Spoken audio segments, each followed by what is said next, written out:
অনেক দিন পরে বাজার থেকে মোচা কিনে এনেছিলাম। মোচা ছাড়ানো এবং কাটা একটু সময় সাপেক্ষ বলে খুব একটা আনা হয় না। তো যাই হোক, আনার পরে শাশুড়ি মা আর আমি দুজনে মিলে এগুলোকে ছাড়িয়ে কেটে নিয়েছি, তারপরে আলু দিয়ে সিদ্ধ করে নিয়েছি। এখন রান্নাটা করছি, দেখতেই পাচ্ছ। আজকে মোচার তরকারিটা আমি দুরকমভাবে করব। একটা নিরামিষ করব শাশুড়ি মায়ের জন্য, আর একটা আমিষ করব পেঁয়াজ রসুন দিয়ে আমার জন্য। তো নিরামিষ রান্নাটাই এখন চলছে, আদা জিরে ধনে লঙ্কা ইত্যাদি দিয়ে।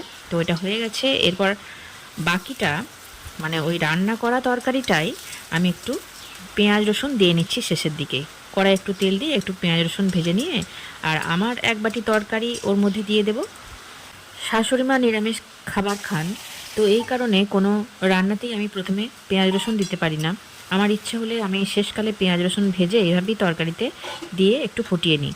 তো আজকের রান্নাটা আপনাদের কেমন লাগলো প্লিজ